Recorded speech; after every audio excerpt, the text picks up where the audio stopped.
નમસ્કાર, go to શિક્ષા YouTube ચેનલમાં આપનું હાર્દિક સ્વાગત છે।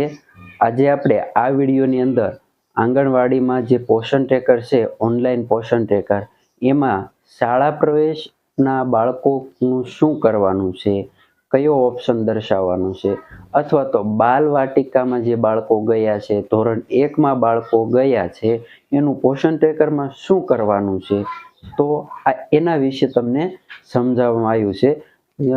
કહી દઉં કે તમે અમારી ચેનલમાં નવા હોય તો સબસ્ક્રાઈબ જરૂર કરી લેજો અને આ વિડીયોને લાઈક જરૂર કરશો। ચાલો આપણે આગળ જોઈએ કે પોષણ ટ્રેકરમાં બાલવાટિકા અને ધોરણ 1ના બાળકોનું શું કરવાનું છે। સૌપ્રથમ તમારે પ્લે સ્ટોરમાં જઈ અને તમારી પોષણ ટ્રેકર એપ્લિકેશન છે તે અપડેટ કરવાની રહેશે। અપડેટ કરી અને પોષણ ટ્રેકર ખોલવાનું છે।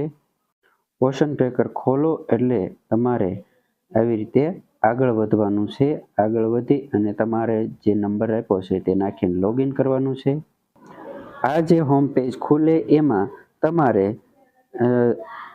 બેનિફિશરી આ ઓપ્શનમાં જવાનું છે, અથવા તો એમાં ન જવું હોય તો અહીંયા પણ બેનિફિશરી જોવા મળે છે। આ બેમાંથી કોઈ પણ એકમાં જવાનું છે, ત્યારબાદ આગળ વધવાનું છે।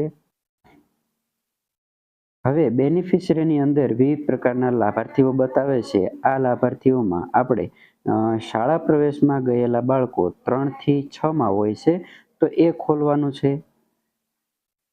હવે આ લિસ્ટ ખુલે એમાં તમારે આવી રીતે નામ ચેક કરવાના છે। જે નામ શાળા પ્રવેશમાં ગયું હોય તે ખોલવાનું છે। દાખલા તરીકે અહીંયા છે ડાભી માહી વિપુલભાઈ, આ નામ છે એ શાળા પ્રવેશમાં બાલવાટિકામાં ગયું છે। તો આને હવે પોષણ ટ્રેકરમાંથી કઈ રીતે હટાવવાનું છે, તો તમારે આ 3 ટપકા છે એમાં જવાનું છે।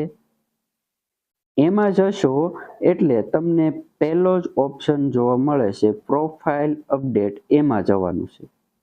પ્રોફાઇલ અપડેટમાં હવે તમારે જુઓ અહીંયા નીચે 2 ઓપ્શન જોવા મળે છે, ચાઇલ્ડ ગોઈંગ ટુ। હવે આમાં આંગણવાડી ટીક માર્ક કરેલું છે। અત્યાર સુધી આ બાળક આંગણવાડીમાં આવતું હતું, પરંતુ હવે એને બાલવાટિકામાં પ્રવેશ મળી ગયો છે, અથવા તો ધોરણ 1માં પ્રવેશ મળી ગયો છે, તો આ આંગણવાડી છે એ હટાવી આમાં તમારે સ્કૂલ ટીક માર્ક કરવાનું છે અને ત્યારબાદ નીચે સબમિટ આપવાનું છે। ચાલો આપણે કરીએ। આમાં યસ આપવાનું છે। હવે યસ આપી અને નીચે સબમિટ છે એમાં જવાનું છે। અહીંયા આપણે આંગણવાડીમાં ટીક માર્ક હતું તે હટાવી અને સ્કૂલ કરી દીધું, કારણ કે આ બાળક હવે સ્કૂલમાં જવા માંડ્યું છે। ત્યારબાદ અહીંયા માતા પિતાના નામ બતાવશે, તમારો મોબાઈલ નંબર બતાવશે, કેટેગરી જે તે હોય તે બતાવશે અને અહીંયા રેસિડેન્ટ ટાઈપ જો ગામડાની અંદર અથવા તો જે તે કાયમી રહેવાસી હોય તો પરમેનન્ટ ટીક કરવાનું છે, અને સ્થળાંતર થઈને ટૂંક સમય માટે આવ્યા હોય તો ટેમ્પરરી કરવાનું છે, અને ત્યારબાદ તમારે સબમિટ આપવાનું રહેશે। એટલે પોષણ ટ્રેકરમાંથી આ બાળક ઓટોમેટિક જતું રહેશે।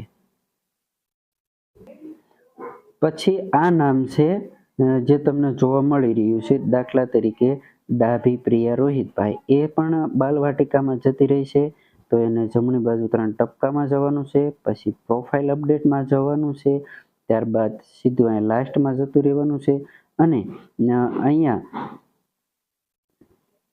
આંગણવાડીમાં ટીક માર્ક કર્યું છે તે હટાવી અને અહીંયા સ્કૂલમાં લઈ લેવાનું છે, અને ત્યારબાદ અહીંયા કાયમિક રહે છે એ ટીક કરવાનું છે અને સબમિટ કરવાનું છે। આવી રીતે છે તમારે શાળા પ્રવેશમાં બાલવાટિકામાં કે ધોરણ 1માં ગયેલા બાળકોને છે પોષણ ટ્રેકરમાંથી ધીમે ધીમે હટાવવાના। જો મેં અત્યારે જે પ્રોસેસ કરી એ બાળક હજી ગયા નથી, જો આ 2 નામ, પણ એ ટૂંક સમય 24 કલાક 48 કલાક અપડેટ લેશે એટલે ઓટોમેટિક જતા રહેશે।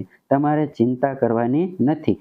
શાળા પ્રવેશમાં ગયેલા બાળકોને માઇગ્રેટ આઉટ નથી કરવાના, પરંતુ પ્રોફાઇલ અપડેટમાં જઈ અને સ્કૂલ ઓપ્શન દર્શાવશો એટલે ઓટોમેટિક પોષણ ટ્રેકરમાંથી જતા રહેશે। જો આપને આ વિડીયો ગમ્યો હોય તો અમારી ચેનલને સબસ્ક્રાઈબ કરો, વિડીયોને લાઈક કરો અને આપના કેન્દ્રનું નામ કોમેન્ટ કરવાનું ભૂલતા નહીં। Thank you.